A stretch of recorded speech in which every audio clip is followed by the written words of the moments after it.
All right, so I'm going to talk about a couple things today. First, we're going to start out just sharing with you some information about the scope of our risk when it comes to operating motor vehicles in our various operations that we have, and then we're going to talk about what are some of the programs, policies, procedures that we need to be focused on and have a part of our fleet risk program.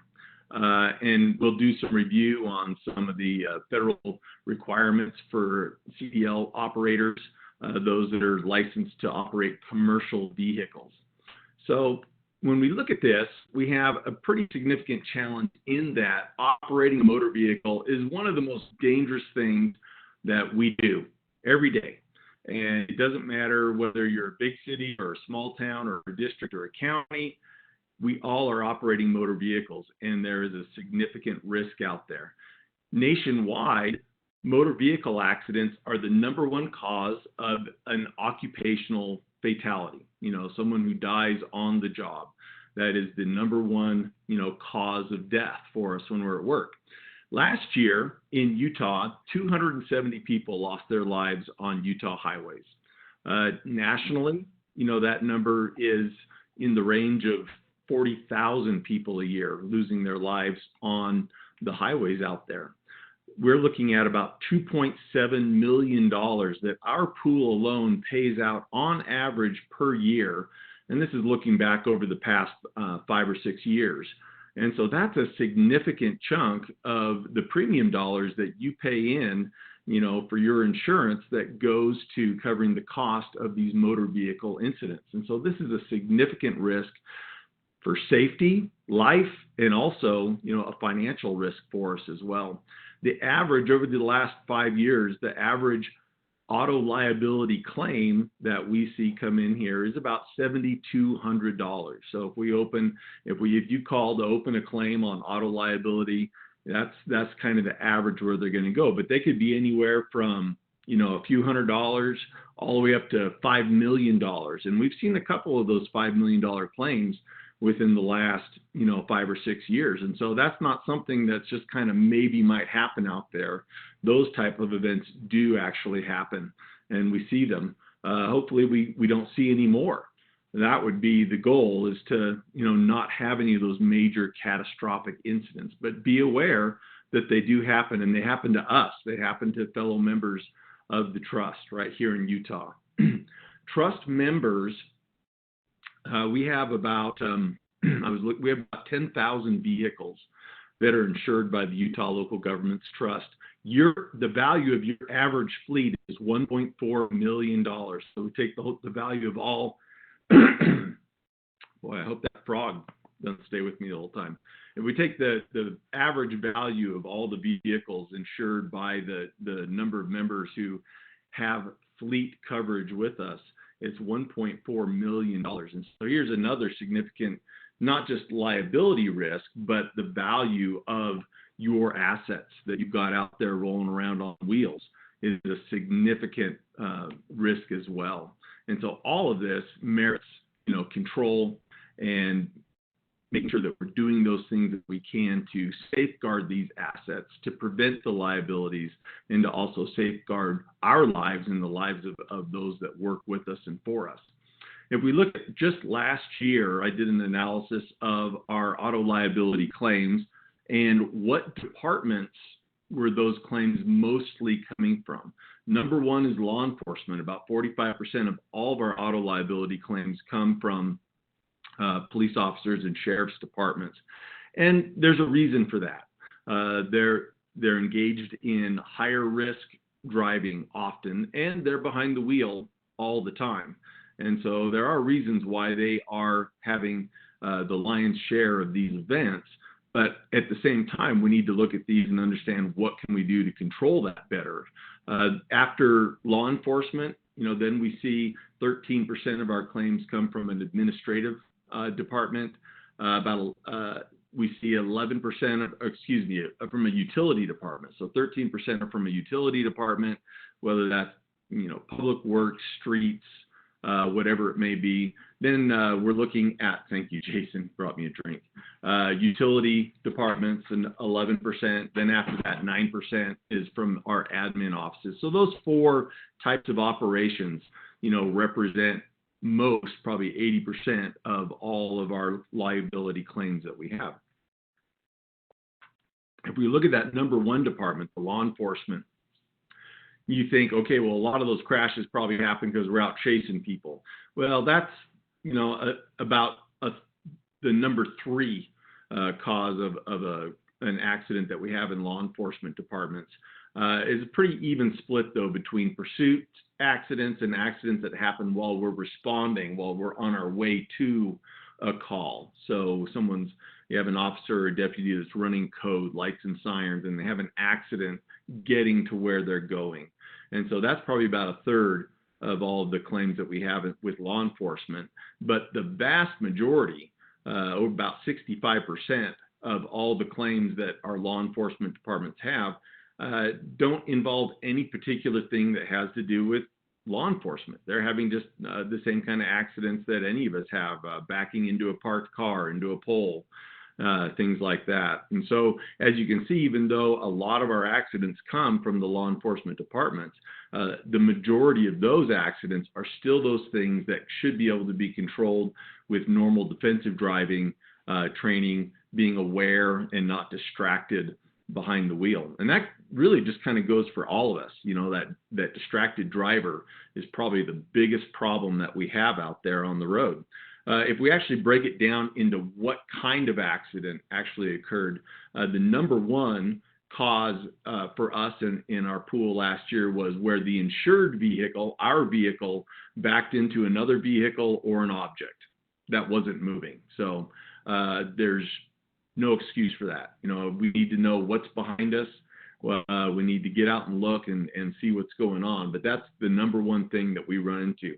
If we look at the accidents that we cause when we back into something, and we combine that with where an accident where somebody else backs into us, that's about half, 40 to 50% of all the claims that we see that come in on auto damage has to do with us backing into something or somebody else backing into us. So backing, is probably the biggest single controllable event that we can look at for preventing these claims that happen. The second most common claim that we see is where our insured vehicle rear ends another vehicle. Again, totally preventable on our part. If we're practicing good defensive driving and we're not distracted, we're not probably going to run into the back of another vehicle. The next one would be where the insured vehicle hits a parked car or an object, not backing. Okay. And so again, this is something where we're going up against another object that's not moving, it's not in motion, and we run into it. So again, distraction, defensive driving is totally preventable. The other vehicle strikes our vehicle. So now we get down to the 4th most common cause of a claim coming into our system. And now it's something where it's somebody else's fault. But the top 3 are those that are our fault. After that, we have failure to yield right of way, stop signs and traffic lights when we have accidents in intersections, road hazards where we hit something that's in the road. These are often a little more difficult maybe to avoid, but again, being aware of and having our eyes on the road can help us avoid these. Law enforcement actions, where these are those events that are actually involved with a pursuit or responding to a call. Just simply where the accident is described as lost control of the vehicle. Again, that's comes down to our ability to control the vehicle. Animals in the roadway, animal strikes are a little more difficult to avoid often, especially at night in the dark. But that's down the list. That's the 10th most common cause of an accident for damage to our vehicles out there. So this I go over this so that as you are looking at your fleet programs and your drivers and your driver training programs, what are the number 1 things that we can focus on that will be most effective in preventing claims that may occur? And so obviously addressing backing, for example, or defensive driving, our space cushion, between our vehicle and the vehicles around us or in front of us. Those are going to be the number one things that we can focus on that will prevent accidents, every year. Between those two events right there, we're looking at over 100 claims in 2018, which is about a third of all of our claims. Look at those things. What's your loss history? Take a look at the kind of accidents you've had. Do you have a type of accident that is reoccurring, that you're seeing over and over, whether it's a backing accident or a rear-ending accident or something like that? That will tell you that's something that you need to focus on and do some training on with your employees, and maybe even some other activities. As we go through this presentation, we'll talk about what kind of policies and procedures we need to have in place. Responsibilities. What are drivers responsible for? What are managers responsible for? How do we select our drivers, or what are some factors that we can look at in hiring people that we know are going to be driving our vehicles? What kind of files and information do we need to maintain on our drivers training, as well as things that are really important when it comes to risk management, like observations. Once we hire an employee and we give them the keys to our vehicles, how often do we go out and, observe how they drive the vehicle? What are their skills looking like? Are they a cautious driver? Are they a defensive driver? Actually putting our eyeball on them is an important thing that we should be doing. We're trusting them with our greatest risk, their greatest risk, as well as our greatest risk. We should be making sure that they are doing it well and doing it safe. We'll talk a little bit about drug and alcohol testing and some of the requirements that are on those certified commercial drivers that the Federal Department of Transportation imposes on all CDL drivers. And we'll talk a little bit about vehicle inspections and maintenance as well. Let's talk about these specific policies. These are probably the number one policies that we should be thinking about given our loss history, looking at the claims that we've had collectively as the pool at the trust here. And each of these has the ability, if we have the right policy in place, if our employees are familiar with the policies, and we're making sure that we enforce these policies, where we can prevent accidents, save lots of money, and even save lives. So let's talk about the first one, having a driver qualification policy. Those of you who are recipients of the Trust Accountability Program Award, you're familiar with the driver qualification requirement that we have had as part of that program for years now. Often, when we look at who we are authorizing to drive our vehicles, we find that the requirements that we put on those drivers can be pretty minimal.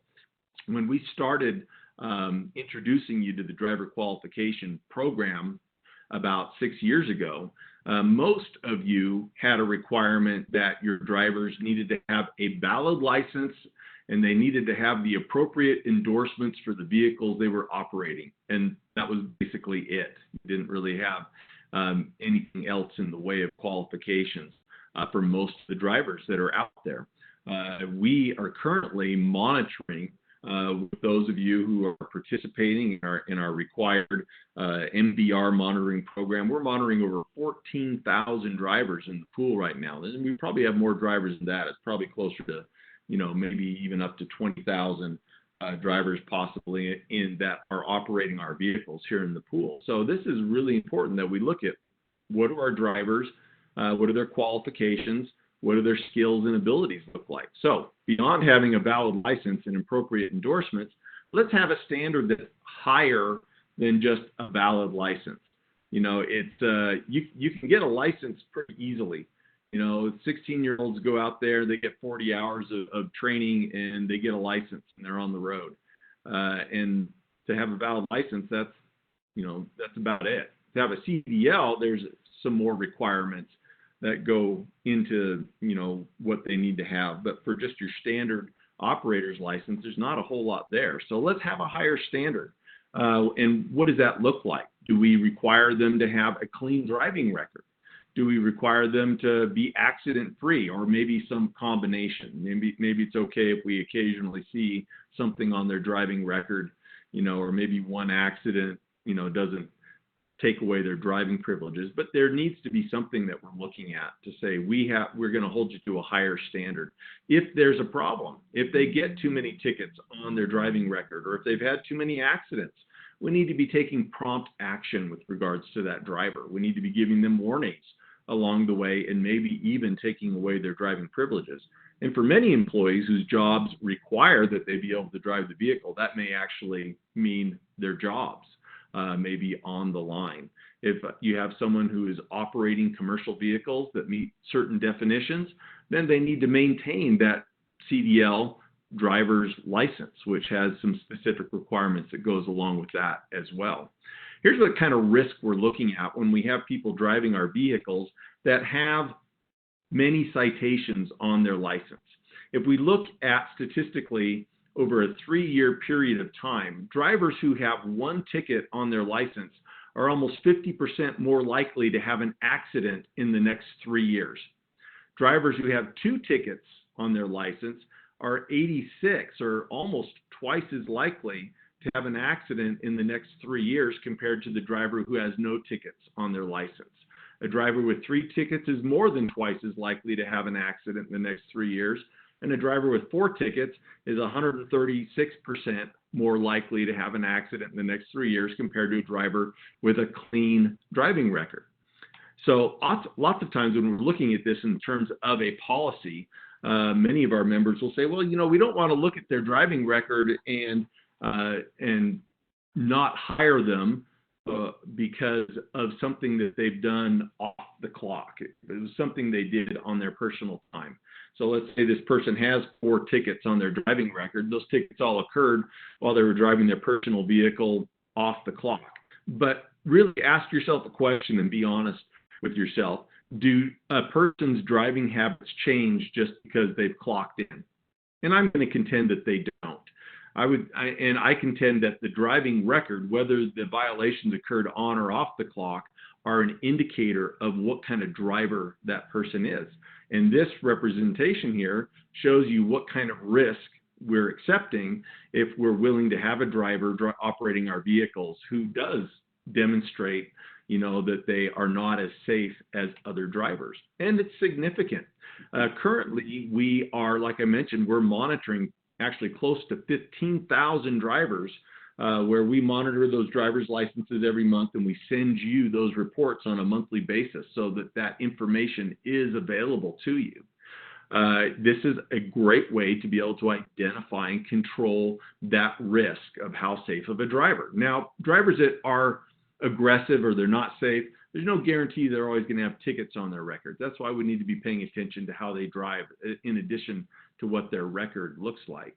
But it's an important indicator. When we first started monitoring your driver's driving records about 6-7 years ago, 19% of all of our drivers in the pool had at least one violation or one deficiency with their driver's status, their license status.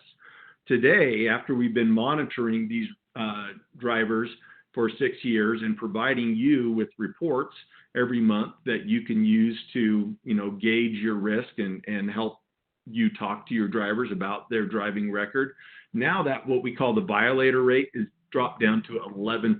It's almost half of what it was when we started monitoring these driving records. And so that demonstrates that we are able to effectively impact the quality of the drivers that we're putting behind the wheel. If we look at, how many people have a clean driving record versus not, if you look at people who have 2 violations or more on their MVR, out of these 15,000 drivers that we're currently monitoring their record, 0.4% of those 15,000 drivers have 2 or more violations on their record. So 99.6% of all of our drivers in the Utah Local Governments Trust pool have a clean driving record or only 1 ticket on it. That's the normal. That's average. So if you're looking at a driver that has 3, 4, 5 tickets, violations on their driving record, that is not normal. that is a very small percentage and portion of our drivers and represents a very high risk. And so you need to be taking action on that. You need to have a driver qualification program that addresses that potential problem. And so use that information to help us control that risk, of who we're putting behind the wheel. If we're looking at your commercial drivers, your CDL operators, there are certain things that may come up on their driving record that are unacceptable. If they get any of these types of violations, they cannot be operating, under that commercial driver's license. A DUI, any drug-related offense, careless driving. If they refuse to take a required, drug or alcohol test, if they are driving with a suspended or revoked license, or they get a ticket for driving on a suspended license, if they are filing a false accident report, vehicular homicide, fleeing or eluding police officers, leaving the scene of an accident, passing a stopped school bus, reckless driving, or speeding 15 miles an hour or more above the speed limit, all of those are violations that could be disqualifiers for a commercial operator. Another thing where we should look at having a policy where we're controlling what's going on in our vehicles is distracted driving. Electronic devices is kind of an easy way to look at that because those do create distractions, but there are other things that also create distractions that we need to be paying attention to and training our employees on.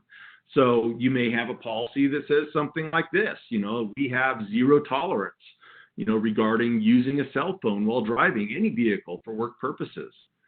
For the safety of our employees and others, it is imperative that you pull over and stop at a safe location to dial, text, receive, or converse on the cell phone in any way.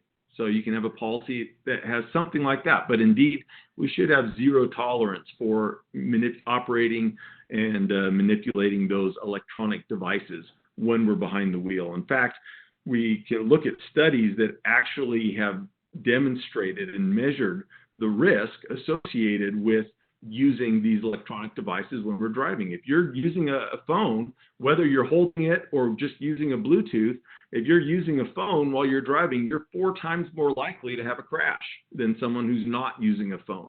If you're sending a text message, so if you're sending or receiving and reading text messages, you're 6 times more likely to have a crash. If you're texting and driving, your impairment level because of your texting and driving is equivalent to having a blood alcohol content of 0.16, over 3 times our legal limit right now. So those are things that obviously you don't want to be taking those kind of risks. So let's make sure that we're controlling how our drivers are using those devices when they're behind the wheel. You notice that our number one cause of accident was backing into, a fixed object or another vehicle. Backing accidents represent about half of all of our accidents. Yet we're only backing maybe 1% or less of our total driving time. So, that tells us that during that 1% of our driving time, or probably less, when we're backing up, we're likely to have half of all of our accidents. That 1% of the time is when we need to be extra focused to avoid those accidents because we are so much more likely to have an accident at that time. So should you have a backing policy? A lot of our members do have backing policies, have adopted backing policies. Your policy may address, avoiding backing altogether or avoiding backing whenever possible. If we limit the amount of times that we back up, obviously we will have fewer backing accidents. Some may have a back in on arrival policy because it's easy to see that a parking space is clear when you arrive and you can see it through your front windshield. Then backing into it at that time is safer than often backing out when we're leaving if we don't get out and look around the vehicle, before we move the vehicle. Again, get out and look, is another thing that you may consider adopting into a backing policy. Anytime your employees, your drivers are getting into a vehicle, they must walk all the way around the vehicle before they get in the driver's seat and move the vehicle. Some entities will use cones. You have to place a cone at the front and back of the vehicle when you park so that you have to actually go collect those cones, before you can leave, forcing you to take a look at what's going on around the vehicle. Using a spotter. You may have a policy where if a vehicle is going to be backed, that you have to have another employee operating as a spotter during that backing maneuver, or you may require spotters for specific types of vehicles. For example, you may require that someone towing a trailer, that you can't back up unless you have a spotter, or other large vehicles. And so we can look at different things that we can work into a backing policy. We're not going to say that all of these or, any one of these need to be in your backing policy. You need to take a look at your operations, the type of vehicles you're operating, how you're staffed, to determine what is best when identifying a backing policy. But I think we should all have a backing policy of some sort to address this, to make sure that our employees are extra aware and cautious during those backing maneuvers, because that's when we are going to have most of our accidents. Having a seatbelt policy, to me, is extremely important. I don't think there's any excuse for any of us not to have a seatbelt policy. If we look at kind of some averages from year to year, here in Utah, about 15% of drivers in Utah don't wear their seatbelt, which on the positive side means 85% of drivers in Utah do wear their seatbelts. But when we look at the crash statistics, what has caused fatalities or what has caused fatal car crashes, 60% of fatalities that happen inside of a car, so we exclude bicycles and motorcycles and pedestrians. If we just look at the fatalities of occupants of automobiles, four-wheeled vehicles, then 60% of those fatalities are people that weren't buckled up. So we have 15% of people who don't wear their seatbelts who are contributing to 60% of fatalities or in-car fatalities in Utah right now. And that's huge. That's a massive number. And so you should definitely have a policy that requires your employees to always wear a seatbelt. We should never have anybody in a vehicle or on a vehicle where they don't have a seatbelt available to them. So we shouldn't have people riding on the outside of a vehicle, in the back of a truck. If they're inside the vehicle, there shouldn't be any more people in the vehicle than we have seatbelts for those people. And they need to wear them. They need to use them. The driver needs to wear them, and the driver needs to be responsible for making sure that all passengers in their vehicle also wear that seatbelt. We've had some members that have gone out and actually done observations, at some of their shops and facilities to see if their drivers are buckled up as they're leaving the city yard. And that's a great way, real quick and easy. You don't have to go drive around town and follow your drivers to see how they're driving. You can just hang out there by the driveway and just kind of do a count, how many people are buckled up when they're leaving the shop. And that can give you some great information to follow up on with your employees. But make sure they're required to buckle up. It really is the easiest way to save a life. Vehicle use policies. Some things that you may want to think about is, what kind of passengers do we allow to have in our vehicles? If you allow non-employee passengers in the vehicle, you're accepting some additional potential liability. If those passengers are injured in an accident in our vehicle with our driver operating the vehicle, we're going to have some responsibility most likely for their injuries. Those passengers that aren't employees, for example, may be providing or presenting extra distractions to our driver that can make them be more likely to have an accident as well. So consider, if you need to have any controls on when non-employee passengers are permissible in the vehicle. And you can have exceptions. You can have in policy certain circumstances or times when that's okay. But as a general rule, you probably want to consider that it's not a good idea for your employees to be picking up hitchhikers or, having other non-employees in the vehicle giving them rides. Personal use of your city vehicles or your government vehicles is another thing that you probably have addressed in policy. It's important though, because if your employees are allowed to use that vehicle, not for business or purposes, then and they have an accident in the vehicle, we're still open to some significant liability there. In fact, one of our biggest claims that we've had in recent time was a situation where it was an on-call employee operating our vehicle. And so they were, not on the clock, but they were operating our vehicle and for personal use at the time because they were on call. And that could be permissible under your policy, but it is something that's exposing us to extra risk and some significant risk anytime that vehicle's rolling. So how do you identify how the vehicle can be used or should be used for those who are on call or those who are allowed to use the vehicle for commuting or for other personal use? So remember, all of these situations, present extra potential liability and hazards, may make us more likely to have accidents with our vehicles. Therefore, we need to make sure we have adequate controls in our policy. So let's talk a little bit about, what kind of responsibilities we have between us as maybe managers or supervisors and our drivers. Drivers need to be responsible for checking and maintaining the vehicles, or at least making sure that the vehicles they're operating are safe when they're operating the vehicles. And we'll talk about, a couple of ways we can do that. Using pre and post-trip inspections is an important thing that they should probably do, regardless of whether it's a commercial vehicle, just a regular light-duty pickup truck, or a passenger vehicle, a sedan. We should have some system for making sure that the drivers are checking those vehicles to make sure they're safe before they operate them. Following rules and regulations. Obviously, drivers need to drive in a legal manner. They need to maintain a good driving record, especially if you have adopted a driver qualification policy that has a higher standard that they need to meet. They need to drive defensively, courteously. They need to be safe. The driver's responsibility is always to be safe. Supervisors need to investigate accidents when they happen. If we have a driver who has an accident, do we take advantage of that accident to determine what happened?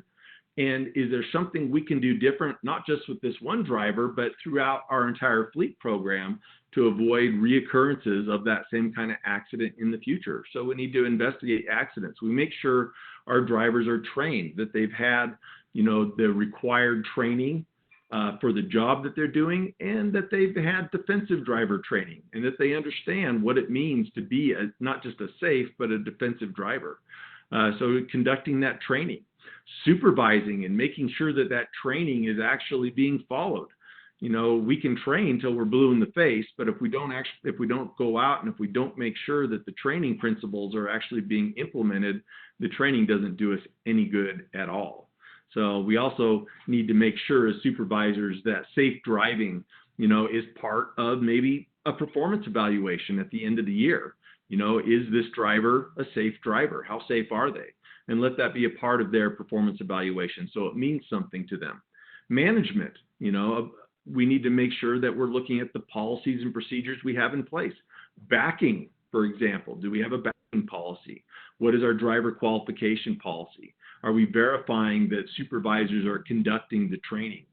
Are we conducting accident reviews? Are we taking those investigations that the supervisor does, and are we reviewing those investigations to determine what do we need to do different? How do we prevent this accident from happening again in the future? How do we choose a driver? There's a lot of things we may look at. If we're talking about a commercial driver, they have some health requirements. There's medical card, that they need to have a valid current medical card. They need to be able to perform the duties. So obviously we need to have a way of testing them in the equipment to make sure they're able to operate that equipment. They may need to be a certain age to operate, the commercial vehicle. So we may need a requirement where they need to be 21 years old. In-state use, you can have a CDL at 18. We recommend that we make sure that the drivers that we're hiring, we're selecting, are mature enough to be able to operate those vehicles in a safe manner. And age can be a factor there sometimes. So are they able to drive safe? Do they drive safe? Do they have the adequate communication skills to be able to operate the vehicle safely on the roads? So can they pass a driver's test or a road test so that you know that they're able to operate the equipment, that they're able to operate safely on the road? And we need to have records. An employment application is going to have certain information that we need for a driver, that they have a valid medical certificate for a CDL operator, that they have the correct endorsements on their license that may be required. You may want to make sure that you have in your records a copy of their license itself, and a copy of what has been on their MBR for the previous years, so that we know what their record looks like. What is their last driver evaluation? Have we done a driver evaluation? Along with their application for employment, their list of annual violations. The commercial driver must report to you, their employer, whenever they get any kind of ticket or violation on their record. And we need to keep a record of that. You're getting your reports from us every month. You have a record of what's on their license, but they are also required to come to you and inform you if they have gotten a ticket. And, any kind of driver's authorizations to, contact previous employers when you're hiring that driver, those things that you may need in that selection process. Over the years, as we've monitored drivers' driving records, our rate of auto claims per the number of vehicles that we're insured has been steadily dropping. And just over the last 4 or 5 years here, our rate of incidents to the number of vehicles that we insure has gone down by about 20%. And that is due to the efforts that you make to make sure you're putting safe drivers behind the wheel. We need to make sure that we have adequate training that's being done. And this is for all drivers, not just commercial drivers, but especially for commercial drivers. We need to make sure that they're trained not just in overall safe driving, but that they have the in-depth training that they need on the equipment that they're operating, that they have regular driver safety meetings. Drug and alcohol testing is something where we get a lot of questions sometimes. People, call and say, well, when can I do a random, alcohol or drug and alcohol test on my drivers? Well, if you have commercial drivers, CDL licensed drivers, they must be in a random testing pool that is required by the federal government. For other drivers, it's a little bit more tricky because we are a government entity. There are some constitutional issues that come into play, and we may not be able to do a random drug test on a driver just because they're driving a standard vehicle. And so that's kind of important to understand. For the commercial drivers, we need to have a random pool. We either need to be conducting a random sampling of our drivers, or we need to belong to a consortium of employers of commercial drivers who is doing that random sampling for us. We do drug and alcohol random tests for those commercial drivers. The limits that a commercial driver must meet are lower. They're tighter than for a regular driver with just a Class D license.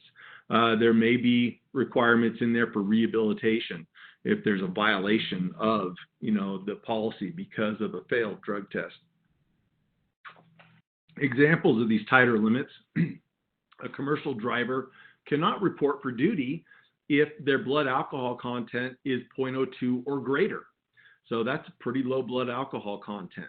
Now, that doesn't mean that they, are subject to disciplinary action, but if they're 0.04 or greater, that is a fail. That would be, for a CDL operator, 0.04 is the legal limit. So if they're 0.04 or greater, they can be cited for DUI if they hold a CDL license. And so there are certain rules if we're doing drug tests or alcohol tests for the safety-sensitive operators when they are at work, when they're performing that safety-sensitive function, or when they need to be ready to perform that safety-sensitive function, or immediately after that safety-sensitive function. These are the limits that we're looking at. 0.02, they have to be taken off the job. At 0.04, that's a violation. And so that may result in disciplinary action. Disciplinary procedures may happen. If you have a commercial operator who must submit to the random testing and they refuse, well, that's a violation, and they should be subject to disciplinary procedures at that point. An employee who tries to, substitute a sample for a drug and alcohol test, or they try to taint that sample in some way, that's also a failure and a violation where they should be subject to disciplinary action. the employer has certain information that they need to make sure they provide, to the drivers. Your commercial drivers specifically need to know who is the designated person that they need to talk to about, their CDL and about any drug testing that is happening as a result of their being a CDL operator. They need to know who is subject to drug and alcohol testing.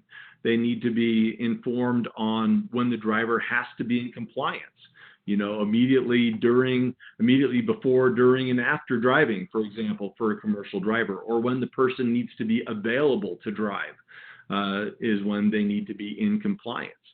Information about prohibited conduct. Prohibited conduct could be like being in possession of alcohol, whether or not they're drinking it or not. It may not be the same type of violation, but it could make them subject to disciplinary action.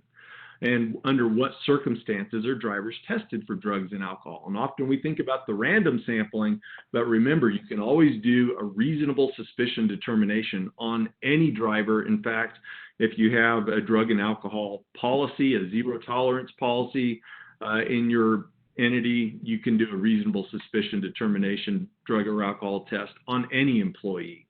And so just because a driver isn't a CDL operator doesn't mean that they aren't still potentially subject to some drug and alcohol testing.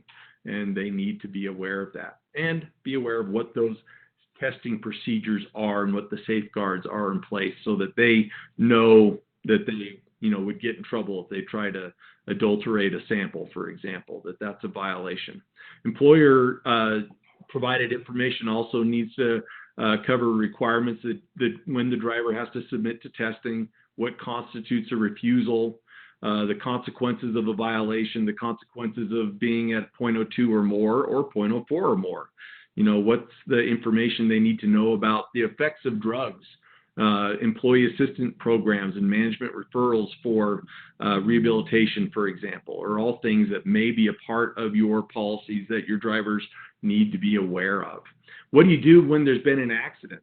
Now, we can have post-accident testing that we can do. If someone has an accident, you need to define in your policy what constitutes an accident that will trigger, a post-accident drug test or alcohol test.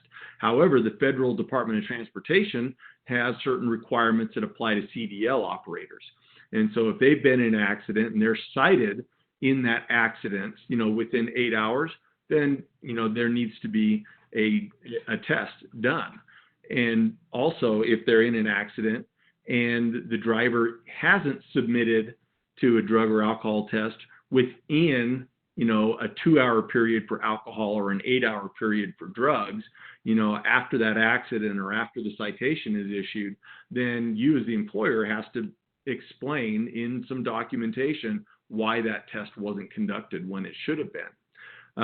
Also, CDL operators must have a post-accident drug test at any time they're involved in an accident that was a fatal accident where somebody dies in the accident.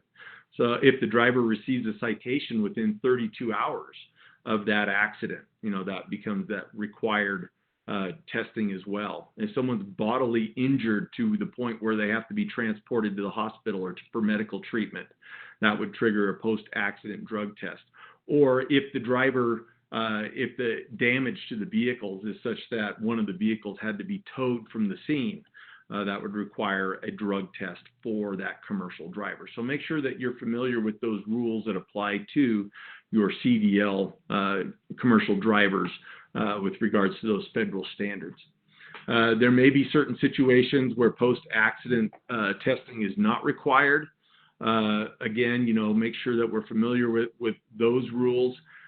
Just because someone got on or off a stationary motor vehicle does not mean, that they're necessarily operating the vehicle and are subject to those rules.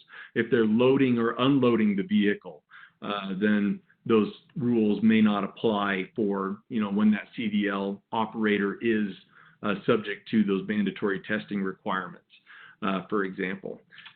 All CDL operators have to have be a part of this random drug testing. 10% of all CDL drivers during the calendar year, have to be tested for alcohol. and 25% have to be tested for drugs. Don't ask me why they have different percentages, but you do have to have that 10% sampling done for alcohol and 25% for drugs. And this is for drivers, and it can be conducted at any time while the driver is at work when, they are, on the clock and ready to give their service. The random testing for CDL purposes has to be a true random sampling. So you need to use, if you're doing the random sampling yourself, you need to be using a random number generator or something to be able to document that it is truly a random sampling that's being taken. We need to make sure that there's no kind of bias in how the sampling, the testing is being done, so that, we know that it is a true random sampling. If you're a part of a consortium, so it's a group of employers, then the same thing applies, but the 10%, 25% rule applies to the entire consortium, not just to your drivers. Your drivers may not get tested at 10 or 25% rate. They may actually get tested more or less, but as long as the requirement is met for your consortium, then you're in compliance. Other things we need to be thinking about, we've touched on already, is accident reporting and investigations. Do we have a written procedure in place that our drivers need to follow if they're involved in an accident? Have they been trained on it? Do they have a kit, in the vehicle for accident scenes? Safety equipment that they may need, like, reflective vests, lights. Do they have their insurance information? Do they have forms that they may need to fill out to describe the accident? Do they have a camera available to them to be able to take pictures of the damage in the accident scene? The more pictures, the better, because when we're reviewing this accident after the fact, the chances are everybody, or most everybody that's reviewing that accident will not have had the benefit of being at the accident scene when it occurred. So, train your employees to take pictures, lots of pictures when they've had an accident. Incident reviews, after we've done that investigation and gathered that information, we want to identify root causes. Why did this accident happen? Get down to, some of the reasons. A root cause could be us having a lack of a policy that we should have had. If we really dig deep into why some accidents happen. And so root cause analysis requires not just looking at the surface or at the driver, and the real obvious things. It also means we look at the equipment, we look at our policies and procedures, we look at our own managerial and supervisory responsibilities, and we identify those things that we can do on an individual basis and as an organization to prevent similar accidents from happening again in the future. Here's just a graph that shows us at what point a CDL operator needs to have that post-accident testing done. If there's a fatality, obviously that needs to be done. If there's a citation issued, and the test has to be performed by the employer. So if we're looking at that, whether it's a fatality, whether someone had to get medical treatment away from the injury scene, if a vehicle had to be towed from the scene, those all are potential triggers for that mandatory post-accident drug testing. Now, let's talk a little bit, just real briefly here as we wrap up, about maintenance and some vehicle safety issues. We should all have some forms prepared that help our drivers do a pre- and post-trip inspection. And pre-trip inspections are very important to make sure that that vehicle is safe before we take it out onto the road. And so we should be looking at things that are crucial to the safe operating of that vehicle. We should be looking at any damage that's existing on the vehicle at the time. Are there any leaks of fluids? Obviously, loss of brake fluid could be a huge safety risk, but even losing engine lubricant or transmission lubricant could cause some safety issues. Tire, pressure and the condition of the tires. Do you have a spare tire? Is it in good condition? Are the brakes functioning? Is the parking brake functioning? Does the horn work? Are the lights and signal lights working? Do the wipers work? All these things, making sure that those essential functions to verify that the vehicle is safe for operating are in good condition before we leave. But also a post-trip inspection, it can be very important as well. more from a risk control standpoint. Often we don't know when damage occurred. When we have an employee who shows up in the morning and they're checking out a vehicle and it's not a vehicle they've been driving and it's got damage on it, and they're doing the inspection here and they're marking whether the damage was there, often we have a hard time figuring out, when did that damage occur? Did it happen while the vehicle was parked? Did it happen by the person who drove it last?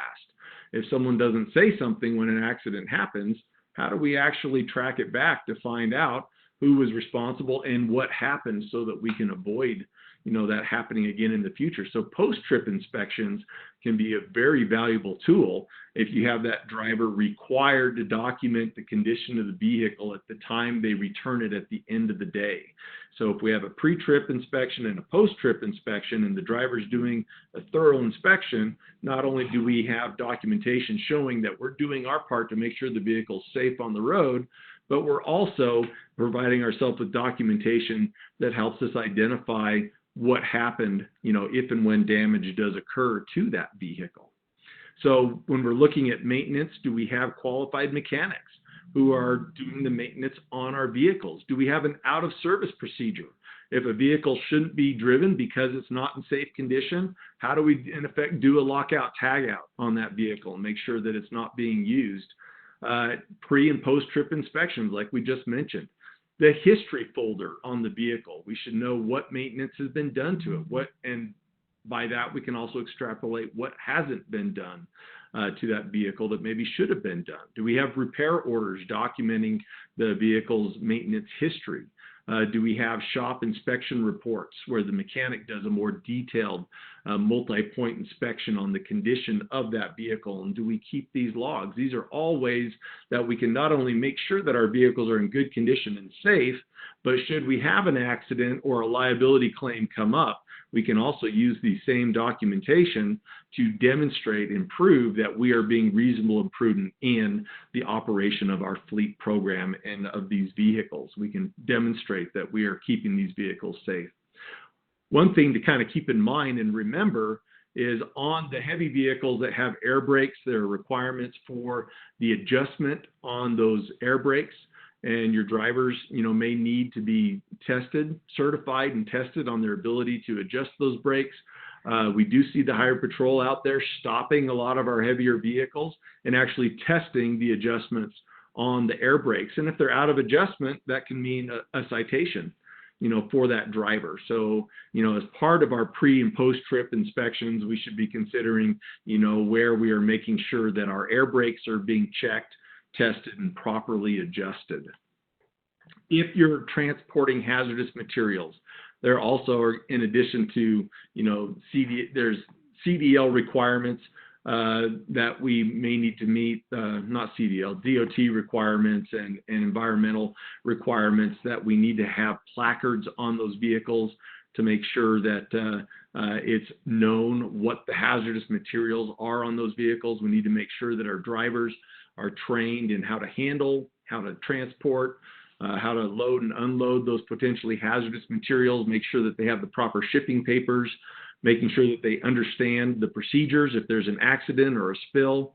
And so, again, there's a whole nother area there if you are transporting hazardous materials in some of your vehicles to make sure you have drivers that are endorsed and certified in transportation of hazardous materials, as well as making sure that they have the appropriate training and, paperwork and documentation that is required to be with that shipment at the time that that driver goes out with those hazardous materials.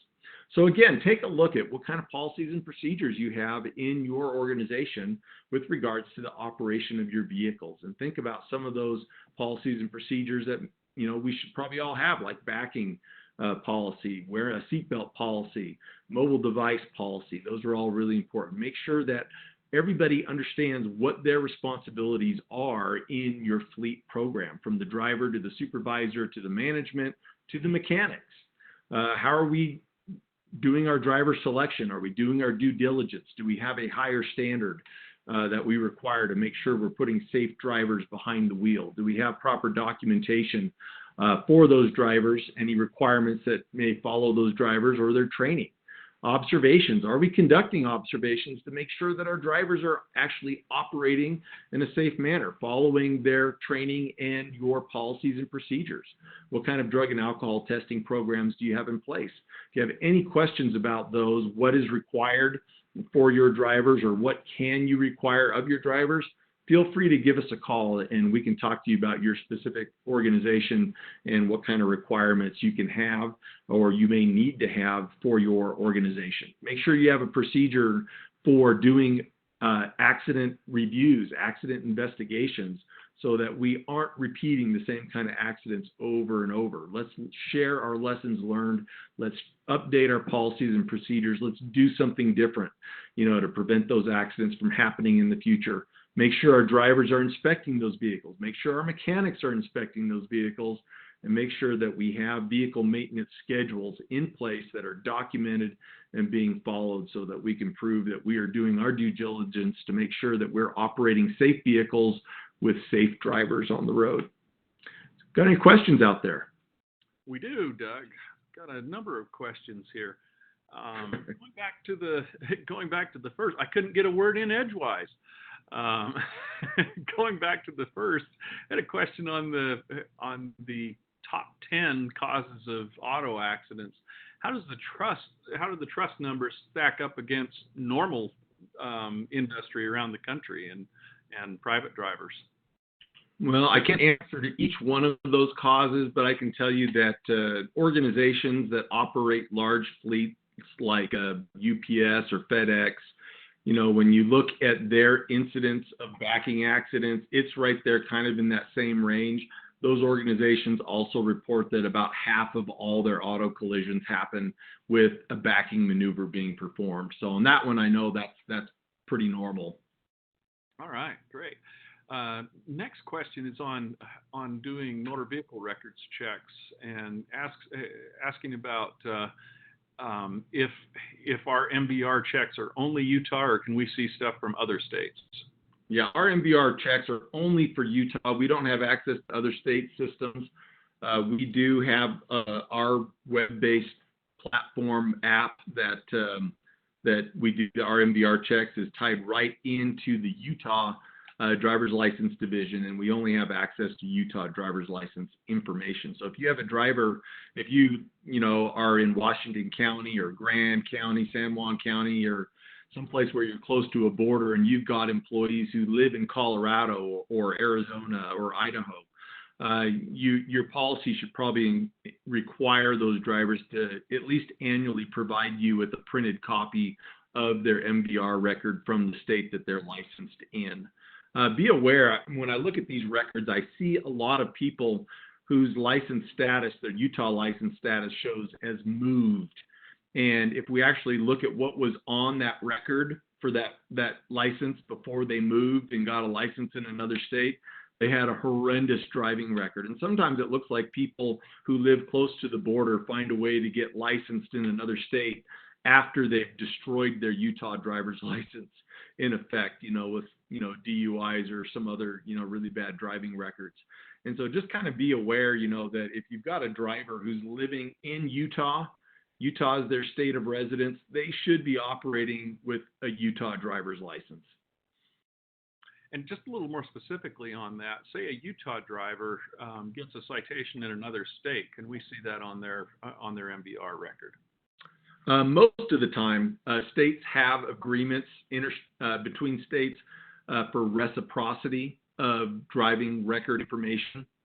And some states do, and some states don't share their driving record information. So you may see information on there from out-of-state violations, or you may not. We do see them on though. I've seen them on there for Wyoming and Idaho and those states that are close to us. Yeah. Had a question on the medical requirements. If an organization can use the same requirements for regular drivers that the CDL drivers are required to do as far as medical cards. As a general rule, when it comes to those CDL requirements, I personally don't see any reason why we can't apply those similar rules to other drivers, except when it comes to the random drug testing. We can't do random drug testing on someone who's operating a standard passenger vehicle just because they're driving, for random testing purposes anyway. But other rules relative to the CDLs, I think, are easily adopted for all of your drivers. Did I lose you?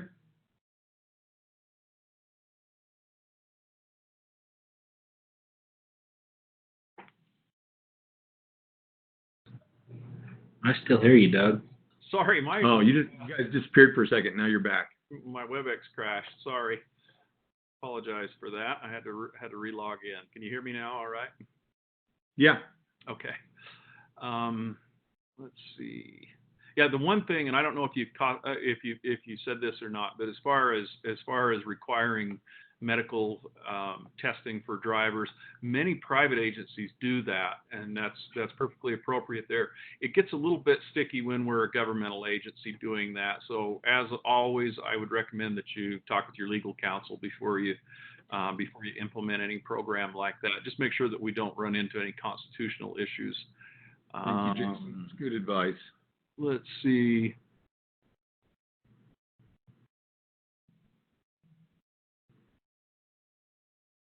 Sorry, I'm scanning through. We had quite the conversation going throughout the course of the presentation. No,